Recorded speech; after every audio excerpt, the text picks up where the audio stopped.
સહજાત્મ સ્વરૂપ પરમ ગુરુ. બોલો.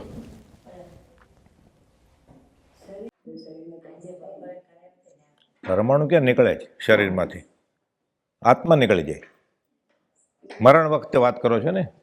પરમાણુ ન નીકળે, આત્મા.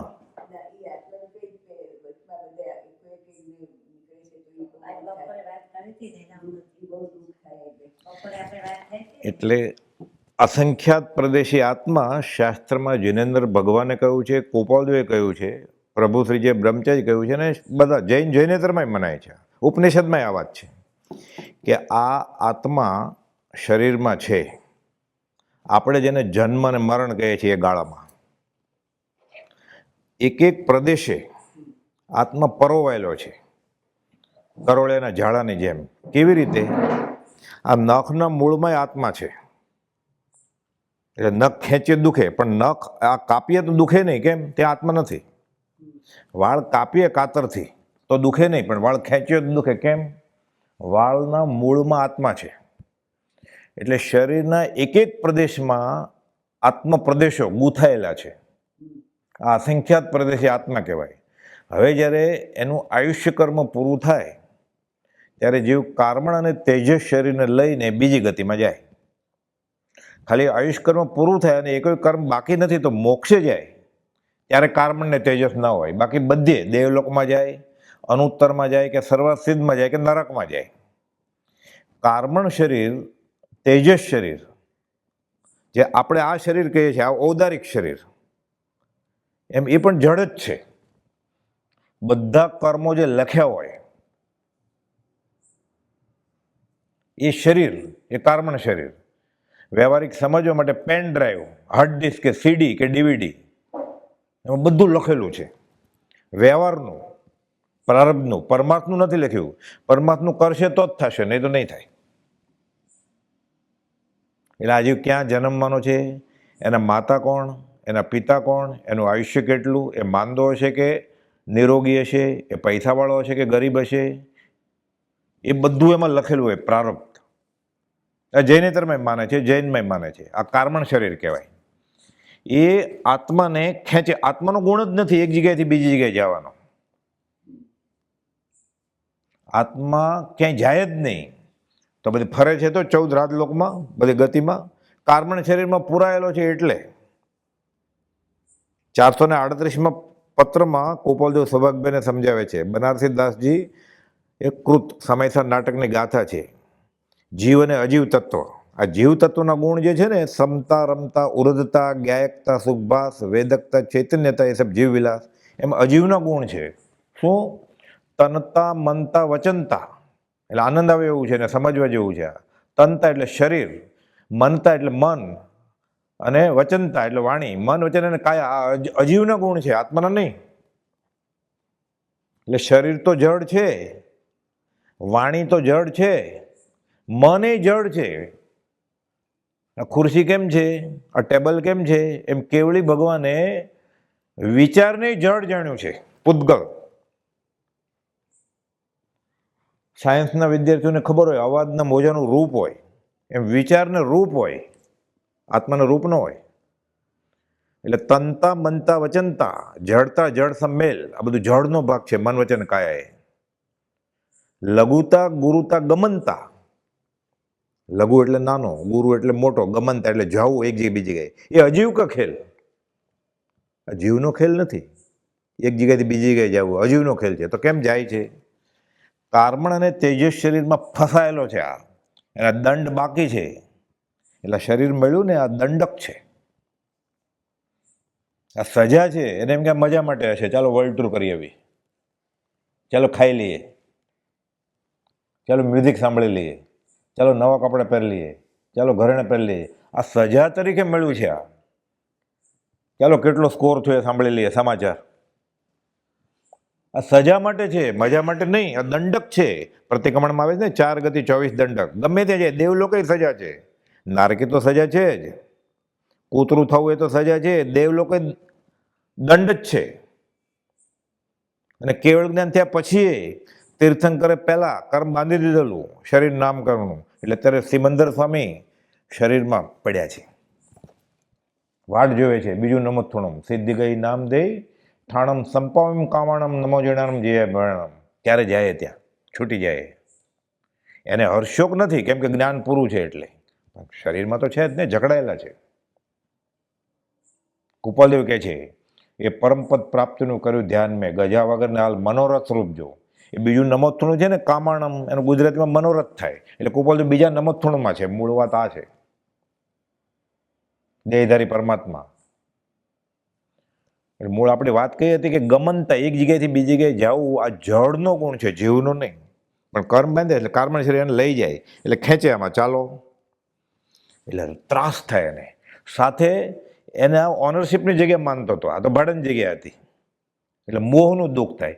સાથે એને હાર્ટ એટેક આવ્યો હોય, કેન્સર હોય, લકવો હોય, હેમરેજ હોય, અલ્સર હોય, એનું દુઃખ થાય.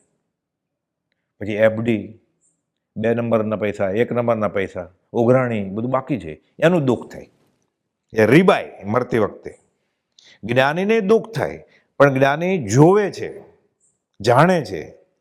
આપણે જોઈ જાણીને વેદીએ છીએ. આત્મા જ્યારે આ અસંખ્યાત પ્રદેશી આત્મા શરીરમાંથી નીકળે, પીડા થાય. જ્ઞાનીને બ્લેડ મારી તો જ્ઞાની ન દુખે એવું કાંઈ નથી, દુખે, એને હર્ષોક ન થાય. એટલે સમતા રમતા ઉરતતા જ્ઞાયકતા સુખભાસ વેદકતા. વેદકતા અને જ્ઞાયકતાનો વ્યવહારિક દાખલો સમજાવું એટલે જલ્દી સમજાઈ જાય એવું છે. એક દર્દીને તાવ આવ્યો 103. ડૉક્ટરને ફોન કર્યો, જલ્દી વિઝિટ આવો. ડૉક્ટર કે હું નહીં આવું, 12 વાગી ગયા છે રાતના. ખમ્યા ને અડધી કલાક, 104 થઈ ગયો. જલ્દી આવો ડૉક્ટર સાહેબ, આમ તેમ, તમે આટલા વર્ષથી અમે તમારા પેશન્ટ, તમે માગો એ ફી આપશું. ડૉક્ટર આવ્યા રાતના 2 વાગે, તાવ તપાસ્યો. તાવ કોણ જાણે છે? ડૉક્ટર. તાવ કોણ જાણે છે? પેશન્ટ. પેશન્ટને ખબર ને તાવ આવે. પેશન્ટ વેદે છે, ડૉક્ટર વેદતો નથી. જ્ઞાયકતા ને વેદકતા બે દર્દી માટે છે. ડૉક્ટરને વેદના નથી, ખાલી જાણે છે. એમ જ્ઞાની ડૉક્ટરની જેમ જાણે કે આત્મા બહાર નીકળે છે. દુઃખ તો થાય, હર્ષોક ન થાય. પીડા તો થાય, પણ આપણે પીડા થાય એટલે આપણે ઓય બાપા આર્ત ધ્યાન કરીએ, જ્ઞાની ન કરે. જ્ઞાનીને ખબર હોય અજ્ઞાન દશામાં બાંધેલા કર્મો જ્ઞાનીને જ્ઞાન થયા પછી તો ઉદયમાં આવે. 548માં પત્રમાં લખ્યું છે કુપાલદેવે, સર્વજ્ઞ કેવળ જ્ઞાન થયા પછી ઉદયમાં આવે. એનો જીવંત દાખલો આ કાળનો. ભગવાન મહાવીરને કેવળ જ્ઞાન થયું, પછી ગોશાળાએ તેજો લેશો છોડી.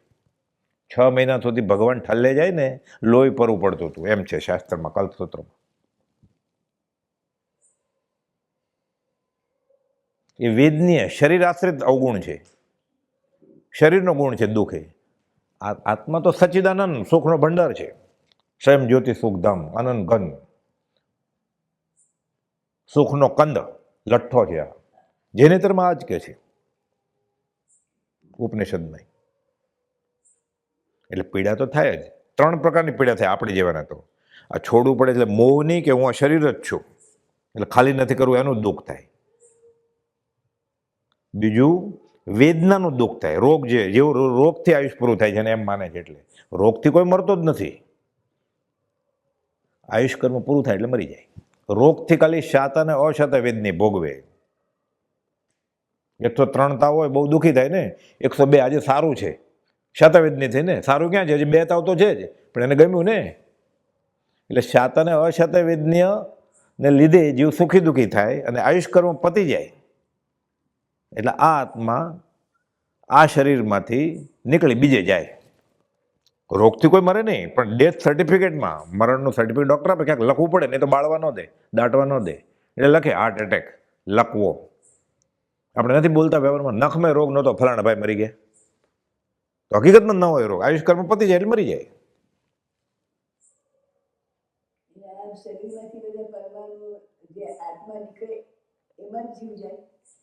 એમાં જીવ નહીં, જીવ જ આત્મા છે.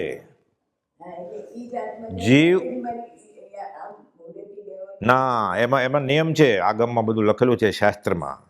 જેની ઉર્ધ્વગતિ થવાની હોય, મોક્ષ કે સમકિતિ દેવ થવાનો હોય, એનો ઉપરથી નીકળે આત્મા. તાળવામાંથી, માથામાંથી કે મોઢામાંથી અધોગતિ નરકમાં કે તિર્યંજમાં જવાનો હોય, એનું ગુહ્ય ભાગમાંથી નીકળે. એટલે જ્ઞાનીને ખબર પડી જાય કે આ અધોગતિએ જાય છે. અને મધ્યમ હોય તો વચમાં નાભી આગળથી નીકળે. આ બધું શાસ્ત્રમાં વર્ણન કરેલું છે. પણ આપણે નિર્ણય નહીં લેવાનો કોઈનું જોઈને, કેમ કે એ ખાલી વેદનીય જ હોય.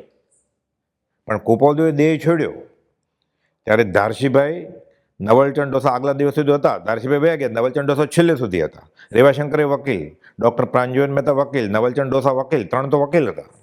બાકી બીજા ઘણા બધા ઊભા હતા, નાનાભાઈ મનસુખભાઈ ને બીજા બધા, મનસુખ દેવશી લીંબડીના બધા. બધાએ જોયેલું. રમકડાને ચાવી દીધી હોય ને કેમ ચાવી પૂરી થઈ જાય? આમ જ ખબર ન પડે દેહ છૂટ્યો કે નહીં.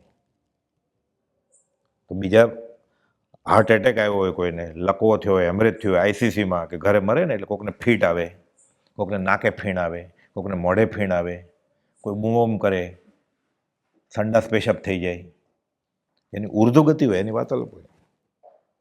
એ તમારો પ્રશ્ન તો આ છે કે આત્મા નીકળે ત્યારે, એટલે અસંખ્યાત પ્રદેશી આત્મા, એટલે આત્માને અસંખ્યાત પ્રદેશ છે. અરૂપી વસ્તુનો નાનામાં નાનો ભાગ એને પ્રદેશ કહેવાય. એ વ્યાખ્યા ગોખી નાખવી પડે શરૂઆતમાં. બધું કાંઈ શરૂઆતમાં કેમ સમજાય આપણને? જ્ઞાનીએ જાણ્યું છે એ આ શરીરમાંથી નીકળે ત્યારે અસહ્ય પીડા થાય. આપણને મરણનું તો યાદ જ નથી કાંઈ. જન્મને, ગર્ભાવસ્થાને, મરણનું દુઃખ વ્યવહારિક બધા દુઃખ કરતાં અસંખ્યાત અનંત ગણું વધારે છે. કુપોલદેવ મોક્ષમાળામાં સમજાયું છે કેવું દુઃખ હોય. એક યુવાન તરુણ કુમારને રોમે રોમે, કેટલા રોમ હોય? 3.5 કરોડ લાલ સોયા ધગધગાવો તમે, અને પછી એક રોમમાં નાખવાના, આમ 3.5 કરોડમાં. તરુણ 16 વર્ષનો કોમળો રાજકુમાર, જંગલમાં રખડતો એવો નહીં. એ ચાલે તો એને પગ લાલ થઈ જાય જમીન ઉપર. કુપોદન લાલ થઈ ગયેલા, નરોડાને રેતીમાં ચાલેલા ને, લોહીના ટસ્યા ફૂટવા માંડેલા. તો ખેતરમાં કામ કરતો એને કાંઈ ન થાય, એ રોજ એમ જ ઉઘાડ પગે જ કામ કરતો હોય. આ તો તરુણ કુમારને રોમે રોમે લાલ ચોળ સળિયા ધગધગાવેલા નાખો, જે પીડા થાય એના કરતાં 8 ગણી પીડા ગર્ભમાં થાય, અને એના કરતાં અનંત ગણી પીડા પ્રસૂતિ વખતે થાય. જન્મ કરતાં અનંતી પીડા કઈ છે મરણ વખતે. એટલે આર્ત ધ્યાનમાં જાય. સમાધિ મરણ કેમ થાય? એટલે આપણે કેસેટ મૂકી દઈએ કે ભક્ત પર મૂકી દઈએ એટલે સમાધિ મરણ ન મૂકવું એ વાત જ નથી કાંઈ. એ જાગતો હોય ને, પૂરો ભાનમાં હતો ત્યારે આત્મસિદ્ધિ ભક્તમર કાંઈ નહીં. હવે બેભાન થાય ને વેન્ટિલેટર, પછી લોકો ભક્તમર મૂકી દે. હવે ક્યાંય સાંભળવાનો છે? આખી જિંદગી હજી કિમોથેરાપી ચાલુ હતી કેન્સરની. કિમોથેરાપી લેવી પડે ને કેન્સરની, અઠવાડિયે એકવાર જવું પડે, મહિને એકવાર જવું પડે. ત્યારે હજી એ વ્યવહારમાં જ હતા. જન્મદિવસ ઉજવે, લગ્ન દિવસ ઉજવે, વર્લ્ડ ટૂર કરી આવે કે હમણાં સારું છે, થોડું કેન્સર કાબૂમાં છે એટલે ફરી આવે. અને જ્યારે હવે પથારીમાં પડી ગયા, ઓક્સિજન ઉપર મૂક્યા, હવે બોલી નથી શકતા, ટ્યુબથી ખાવાનું છે, પેશાબ નથી કંટ્રોલમાં એટલે ટ્યુબ ત્યાં નળી નાખી છે, ખાતા નથી કાંઈ એટલે નસમાંથી બધું જાય છે, અને શ્વાસ નથી લેતા એટલે મશીન ઉપર મૂક્યા. હવે આઈસીયુમાં કેસેટ મૂકી દે ભક્તમરની. અરે આત્મા હાવ જાગતો તો, જીવતો તો, ત્યારે એક્ટિવ હતો, નોર્મલ હતો, ત્યારે નહોતો સાંભળતો. હવે હું સાંભળે? સાંભળે. પહેલા સાંભળતો હોય તો સાંભળે. પ્રભુથી જે કહ્યું છે કે બેભાન હોય ને, છાવ કોમામાં, તોય સંભળાવવાનું. એટલે મેં કહ્યું ને, બંધ નહીં કરવાનું આપણે. હારે કોક હશે એ તો સાંભળશે ઋષભનાથ ભગવાનના ગુણગ્રામ. એ માનતા માનતો હોય પાછો કે મટી જાય ને જીવી જાય, તો મિથ્યાત્વનું સેવન થાય. એ ભક્તમર સાંભળતા સાંભળતા એને વિચારવાનું કે મારો વારો છે, આ સલાહ દે છે, અત્યારે બોધ આપે છે મને, વારા પછી વારો, આજે મારો કાલ તારો. તો મારે હું વેન્ટિલેટર પર હોઉં ત્યારે નહીં, નો બરોબર શ્વાસ લેતો ત્યારે સાંભળી લઉં જ ભક્તમર. ત્યારે એ ભાવના ભાવવાની ગળે ઉતરે. 5 ઇન્દ્રિયોમાં જીવ લટ્ટુ હોય તે નશામાં હોય ત્યારે આખી જિંદગી કંઈ કર્યું જ નથી, છેલ્લી મિનિટે થઈ જશે. હવે અનુપચંદ મલુકચંદ શેઠ ભરૂચ સમળી તીર્થના અધિષ્ઠાતા, તકતી છે ત્યાં અત્યારે, અશ્વબોધ મુનિશોધ ભગવાને આપેલો. એને કુપોલદેવ 702માં તાકીદ કરે છે કે મારે સંથારો, સમાધિ મરણ, સંલેખના કરવી છે, કે મતિ એવી ગતિ આખી જિંદગી જે કર્યું છે આવીને ઊભું રહેશે, અત્યારથી તૈયાર થાવ. કે એ વાત ખબર છે તમને? ટૂંકમાં કહું, આનંદ આવે એવી. એ અનુપચંદ મલુકચંદ શેઠ સાધુ સાધ્વીને ભણાવતા વિધિ નિષેધ. ખેસ આમ રાખવાનો, સોપારી આમ મૂકવાની, સાથીઓ આમ કરવાનો, નારિયેળ આમ મૂકવાનું. ઊંધું મૂક્યું, ગજબ થઈ ગયું, બાપરે, અપશુકન થઈ ગયા. માંસાહાર ખાઈને આવ્યો હોય, બિસ્કિટ ચામાં બોળીને, એનો વાંધો નહીં. બ્રેડ ખાઈને આવ્યો હોય, માખણ ખાઈને આવ્યો હોય, શ્રાવક છે જ નહીં ત્યારે વાંધો નથી કાંઈ. રાત્રે આઈસ્ક્રીમ ખાતો હતો 11 વાગે, જન્મદિવસ ઉજવ્યો હતો એટલે માંસાહાર રોલ છે ને, હજી પડ્યો છે આઈસ્ક્રીમ, માંસાહાર ખાધો છે ત્યારે વાંધો નથી કાંઈ. ઓલો સાથીઓ થોડોક આડો થઈ ગયો તો અપશુકન થઈ ગયા. એટલે સાધુ સાધુ મને શીખવાડે, કોઈ બધાને ઘરે ઉતરેલા, 10 દિવસ રહેલા. જોઠાભાઈ અમદાવાદથી ગયેલા અને અમદાવાદથી અંબાલાલભાઈ ગયેલા. કોઈ બધું કંઈ બોલ્યા જ નહીં. કોઈ બધે વ્યવહારિક કામે ગયેલા પેઢીના. પણ ખબર કે આ જ્ઞાની પુરુષ છે એટલે ઉતારો એને ઘરે આપેલું, મોટું ઘર, કેમ કાવીઠામાં ઝવેર બાપાને ઘરે ઉતરેલા એમ. પછી ઘણા વર્ષો પતી ગયા, પછી મોત નજીક આવ્યું, એમ અળુકર્મી જીવ. મારે સમાધિ મરણ કરવું જોઈએ, સલ્લેખ ના કરવી જોઈએ. કુપોલદેવને પત્ર લખે છે, કુપોલદેવે 702 જવાબ આપ્યો છે કે વિચારવાન પુરુષો તો, મથાળે લખ્યું, કેવળ જ્ઞાન થયા સુધી મૃત્યુને નજીક જ સમીપ જ સમજે છે, હાથમાં મોત લઈને ફરે. છેલ્લે ઘડીએ સંથારો, હવે એમરેજ થઈ જાય રસ્તામાં ચાલતા જતા, શું સંથારો કરે? હાર્ટ એટેક આવીને બેભાન થઈ જાય તો, પ્લેનમાં જતો હોય એક્સિડન્ટ થાય તો, બોમ્બ ફૂટે તો, ટ્રેનમાં જતો હોય ને ડબ્બો ઉછળી જાય તો, બોમ્બ ફૂટે તો, કારમાં જતો હોય એક્સિડન્ટ થાય તો હાઈવે ઉપર, સમાધિ મરણ કોણ કરાવે? કેવી રીતે થાય? તરત જ આત્માના દેહ અલગ થઈ ગયા છે. કે અત્યારથી તૈયારી કરો, મતિ એવી ગતિ. આખી જિંદગી જે કર્યું હશે ને એ છેલ્લે આવીને ઊભું રહેશે. એટલે કેસેટ મૂકે સમાધિ મરણ ન થાય. કેસેટ નહીં મૂકવાની એમ નહીં, મૂકવાની જ છે.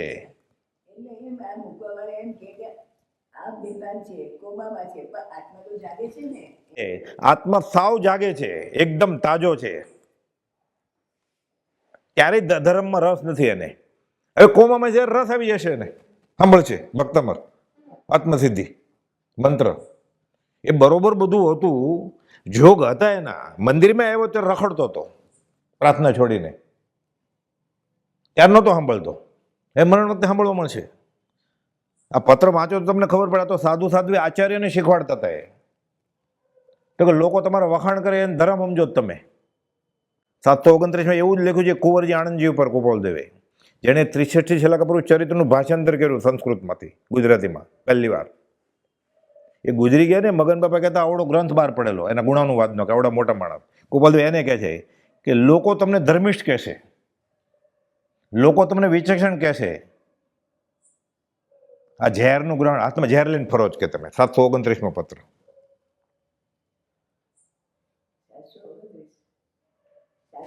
સાતસો 729 પત્ર જો 2 લાઈન સાંભળો. લોક દ્રષ્ટિમાં જે વાતો કે વસ્તુઓ મોટાઈવાળી મનાય છે, મારે મોટું ઘર છે, મારે લાંબી કાર છે, હીરા ઘણા છે, એફડીએ ઘણી છે, કેશ તો ગણ્યા કે પોતાને નથી ખબર એટલું બધું છે કેશમાં તો. તે વાતોને વસ્તુઓ શોભાયમાન ગૃહવાદી આરંભ, એટલે મોટું ઘર છે મારે, ડુપ્લેક્સ બંગલો છે, અલંકાર આદિ પરિગ્રહ, ઘરેણા બહુ છે, હીરા ઘણા રાખ્યા છે. એમાં હીરા બહુ રાખ્યા છે, બહુ રાખ્યા છે, ઉપયોગમાં દેહ છૂટે ને એટલે હીરા એકેન્દ્રીમાં જન્મે, પછી હીરાની ખાણમાં, ડુંગરમાં જન્મે, એમ શાસ્ત્ર છે. દેવ લોકોને બહુ હોય પરિગ્રહ, એટલે દેવ મરીને બધા હીરાની ખાણમાં જન્મે. તો પરિગ્રહ સંજ્ઞા બહુ હોય દેહને.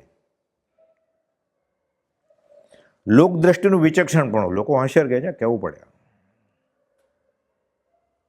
કે કામકાજ હોય તો કહેજો અમારે જેવું. અમારે કેટરિંગની ઓળખાણ છે, કંઈ લગ્ન બગન મંડપ બાંધવો હોય કે અભક ખોરાક ખાવા હોય તો બધું આઈસ્ક્રીમ ને બધું આપણે ઓળખાણ છે, સસ્તામાં કરી દઈશું.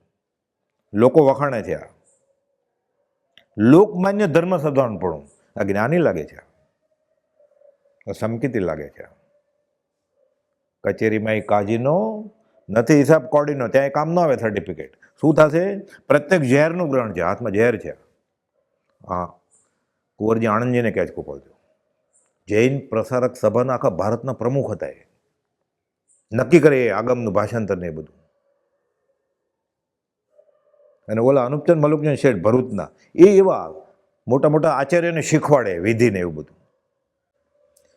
એમ યથાર્થ જણાવીને ધારો છો તો વૃત્તિનું લક્ષ નહીં થાય. હવે અત્યારે બરોબર બધું બરોબર છે તોય વૃત્તિનું લક્ષ નહીં થાય. અને વેન્ટિલેટર પર આત્મા બેભાન છે તોય સાંભળે. સાંભળે જ આત્મા તો કેવળ જ્ઞાની છે એટલે નિશ્ચયથી, પણ મૂળ વાત આમાંથી ઉપદેશ ગ્રહણ કરવાનો છે. વાત સિદ્ધાંતની હોય ને ત્યારે પાછું ઉપદેશમાં પરિવર્તિત કરી નાખવાનો. ઉપદેશ બોધ ન પરિણમે ત્યાં સુધી સિદ્ધાંત બોધ પરિણમે નહીં. આખું મોઢે આવડતો હોય બધા આગમતો હોય. લોકમાન્ય ધર્મ સદ્ધાવનપણું, લોકદર્શનનું વિચક્ષણું પ્રત્યક્ષ ઝેરનું ગ્રહણ છે. આ ઝેર હાથમાં લીધું, આપઘાતી કૃત્ય છે. આ પોતે પોતાનો વેરી છે. ગોપાલે લખ્યું ને, પોતે પોતાનો વેરી એમ જ છે. મન એવ મનુષ્યાણામ કારણ બંધ મોક્ષો. આ તો ઉપનિષદનું વાક્ય છે પાછું, કે મનને લીધે નરકે જાય છે, સ્વર્ગે જાય છે અને મોક્ષમાં જાય છે. આ કે જૈનનું વાક્ય નથી. મન એવ મનુષ્યાણામ કારણ, એમાં એ જ લખ્યું છે. બ્રહ્મબિંદુ ઉપનિષદનું વાક્ય છે.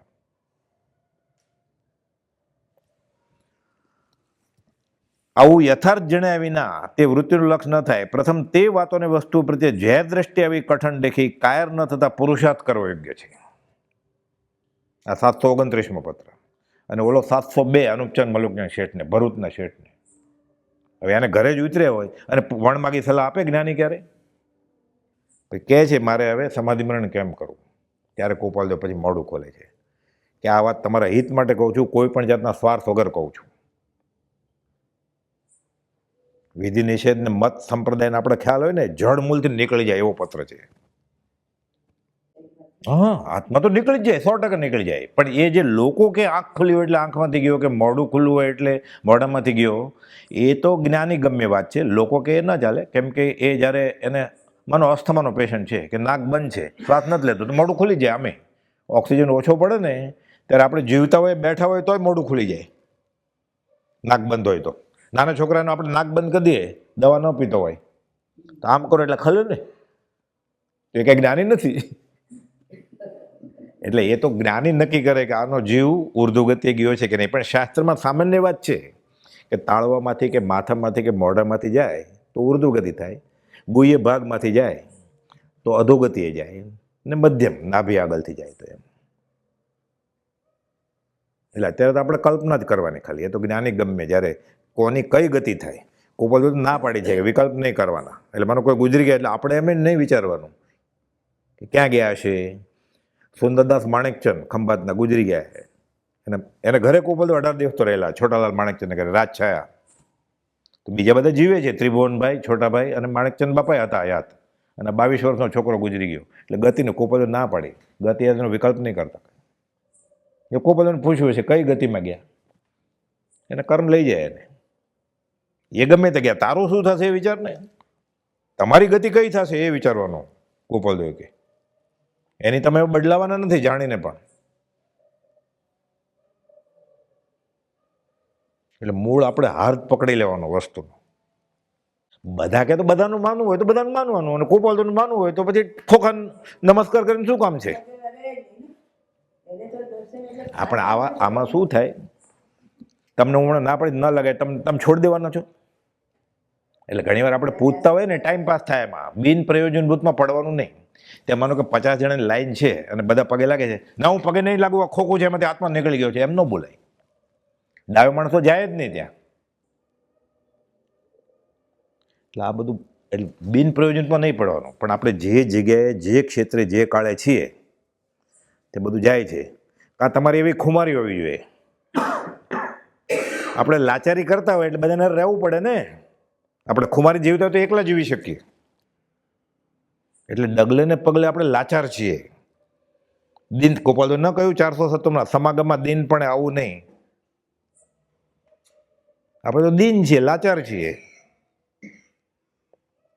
ઉત્તરાધીન સૂત્રમાં કહ્યું છે સમકીર્તિના ગુણમાં, સાધક સાધુ મુનિ કે આત્માર્થી શ્રમણ ઉપાસક બીજાની મદદ ન લે વ્યવહારમાં. આપણે તો ડગલે ને પગલે ઓળખતા તો ક્યાં જાય, કારાબત જાય, હા બે જવું ના, તો કેવું મોટું દુઃખ થાય. આપણે સાવ લાચાર છીએ, દિન છીએ. એમાં શું હોય, જેને ડાઘું હોય છે, જેને બાળ્યા હોય કે ઉત્તર ક્રિયા કરી હોય, એ ત્યાં સામાન્ય અશુચિ હોય એટલે નાવું જોઈએ. પણ બ્રહ્મચારીજી આનો ખુલાસો કરેલો છે ઘણી જગ્યાએ. અને ગોપાલદેવે કહ્યું છે કે આપણે અડ્યા ન હોય, કે આપણે એ સ્થળે ન ગયા હોય તો આપણે નાવાનું ન હોય. એટલે સૂતક લાગે ને એ બધું નથી કાંઈ. પણ માનો કે તમે અડ્યા છો, કે તમે અગ્નિ સંસ્કાર કર્યો છે, તો નાવું જોઈએ. કેમ કે શરીર આપણે ગૃહસ્થ વ્યવહારમાં અશુચિ તો લાગે જ ને આપણને. પણ માનો તમે ગયા જ નથી કોઈ, તો અમુક જૈનેતરમાં આખું ગરુડ પુરાણ છે જૈનેતરનું, તો એમાં બધા સૂતકના આખું ઓળું વચનામું જેવડું, ક્યાં ક્યાં સૂતક લાગે ને આભડછેટ લાગે એમ ત્યારે નાવું જોઈએ. એટલે સુવાવડી બાઈ રજસ્વલા દરમિયાન કોઈ ગુજરી જાય, પછી ભેંસ ગુજરી ગઈ, ગાય ગુજરી ગઈ, કૂતરો મરી ગયો ઘરમાં, કામવાળો ગુજરી ગયો, કામવાળાનું કોઈક થયું, બધા ઘણા બધા સૂતકની બધી વાત છે. ગ્રહણ હોય એટલે એ સૂતક જૈન ધર્મના ઓલામાં નથી, પણ જે પોતે અડ્યો છે સ્મશાનમાં જઈને કે મરદું ઉપાડ્યું છે કે બધું ગોઠવણ કરી છે એણે, તો નાવું જોઈએ. બીજા જે ગયા નથી એને કઈ સૂતક બૂતક લાગે નહીં. બરોબર છે, સાચી વાત છે. એટલે એનું આયુષ્ય જો એવું 9 મહિનાનું છે, 8 મહિનાનું, એટલે એ આત્મા એની કાર્બન શરીરમાં લખેલું હોય કે 1 મહિનો, એટલે એનો મનુષ્ય દેહ મળ્યો, કોઈ સ્ત્રીના ગર્ભમાં ગયો, એ 1 મહિનો પતી ગયો, એનો મનુષ્યનો વારો પતી ગયો, એટલે ભારે કર્મ હોય એના. તો કર્મ પ્રમાણે જ મરે, તો 100% કર્મ પ્રમાણે. એને એવી જ માં મળે કે સગર્ભ હોય તો નવરાત્રિમાં નાચતી હોય એટલે કસવાવડ થઈ જાય. એ કર્મમાં લખ્યું હોય કે એને એવી માં મળશે કે હું પેટમાં જાય પછી ઠેકડા મારશે, એને એવા જ કર્મ હોય.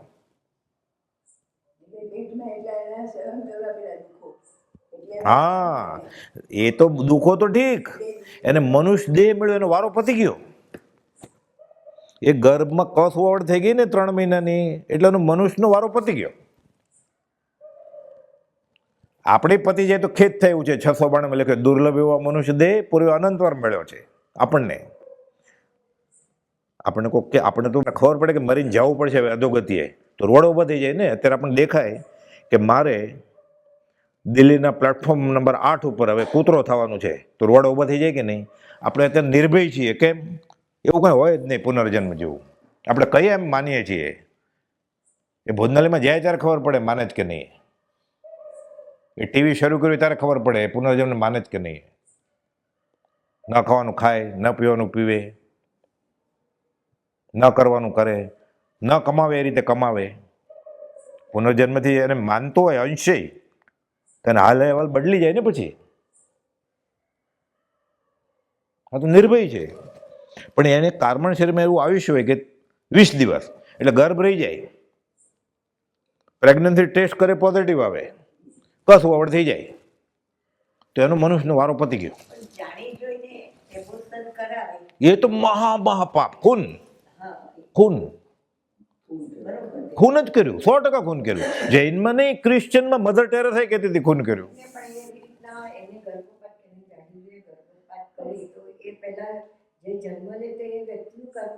હા, એને એ તો કમોત જ મરવાનો એવી રીતે. બરોબર છે, તૂટી જાય કર્મ. હા, લખ્યું છે શાસ્ત્રમાં.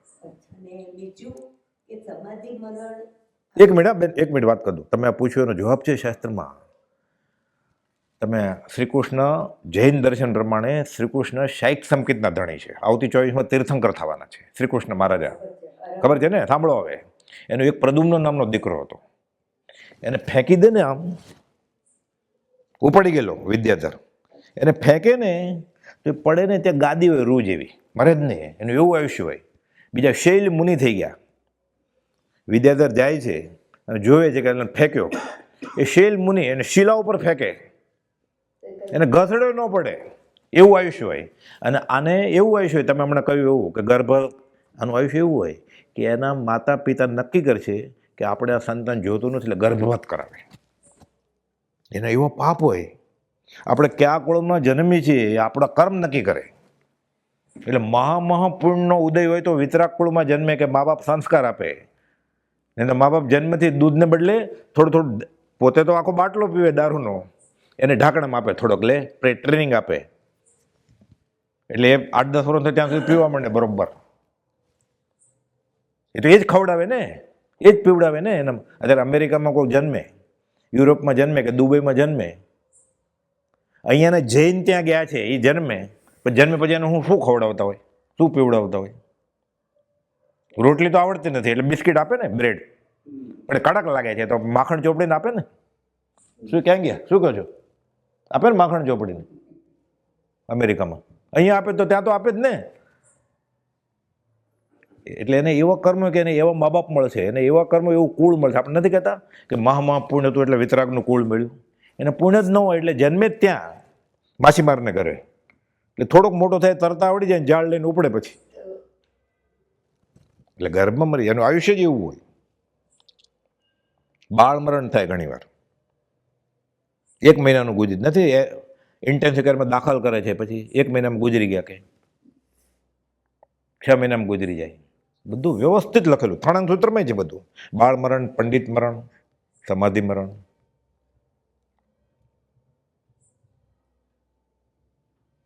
એક પણ ક્રિયા વ્યવહારમાં જે થાય જ ને આપણે જોઈએ છે કારણ વગર નથી, વ્યવસ્થિત કારણ છે. અકસ્માત એક્સિડન્ટ જેવું કંઈ છે જ નહીં દુનિયામાં. કુપોદે લખ્યું છે સંયોગ વિયોગ, રાગ અનરાગ અનુરાગ, આ બધું થાય જ ને. આપણે કે પ્લેન ક્રેશ થયું, એક્સિડન્ટ છે જ નહીં. પછી શું આવે, બીજી તપાસ કરે એટલે ખબર પડી એક એન્જિન બંધ થઈ ગયું. તો કારણ હતું ને, એક એન્જિન બંધ થઈ ગયું હતું ને.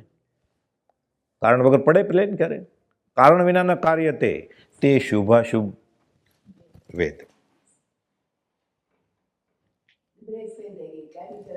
કાંઈ પણ એમ કે હાઈવે ઉપર એક્સિડન્ટ થઈ ગયો, મોટો અકસ્માત થઈ ગયો. અકસ્માત થઈ ગયો, 120ની સ્પીડે ચલાવો તો ખાડો જોયો નહીં એણે, એટલે તે નો એન્ટ્રી હતી ને દાખલ થયો. અકસ્માત ક્યાં હતો જ? એણે જોયું હોય સિગ્નલ કે ખાડો, તો ન ચલાવત ને ત્યાં. જો પહેલું વાક્ય છે આ તો. કુપોલદેવ શું કાંઈ બાકી જ નથી રાખ્યું કહેવામાં. વચનામૃત 21નું પહેલું વાક્ય છે આ. આ તો અખંડ સિદ્ધાંત માનજો. સંયોગ ભેગા થયા, વિયોગ હમણાં બેને ન કહ્યું કે ગર્ભમાંથી જ મરી જાય, કે મારી નાખ્યો ગર્ભપાત કરાવીને. વિયોગ સુખ દુઃખ, ખેદ આનંદ, અનરાગ અનુરાગ ઇત્યાદિ કોઈ વ્યવસ્થિત કારણે લે થયા છે. અકસ્માત જેવું કાંઈ છે, બધું અકસ્માત છે. અકસ્માત જેવું કાંઈ છે જ નહીં સૃષ્ટિમાં. નથી આવતું. એક પાયલોટ હતો ને, એણે દારૂ પીધો હતો, એટલે કારણ હતું ને. એ દારૂ ન પીધો તો એક્સિડન્ટ ન થાય. પછી એમ કે સંભળી ભટકાણી પ્લેનની, ભટકાણી ને. પછી એમ કે ટાયર ફાટ્યું લેન્ડિંગ કરતું જ ત્યારે, એટલે ફાટ્યું ને ટાયર. જો ટાયર ન ફાટ્યું તો ન પડત ને. એટલે વ્યવહાર કારણ હોય જ, કારણ વિનાના કાર્ય તે. એ આ કારણ છે ને. મોક્ષ મળા શિક્ષાપટ 101નું પહેલું વાક્ય છે. ઉપર લખ્યું છે, યાદ રાખજો, સ્મૃતિમાં રાખો એકદમ મહાવાક્ય. પહેલું વાક્ય છે. એક બેદા નિયમ એ જગતનો પ્રવર્તક છે. આ દુનિયા ચલાવે છે કોણ? ઉપર કોઈ બેઠો નથી 1000 હાથવાળો, ભગવાન દુનિયા ચલાવવા માટે. આ નિયમ જ કર્મનો સિદ્ધાંત.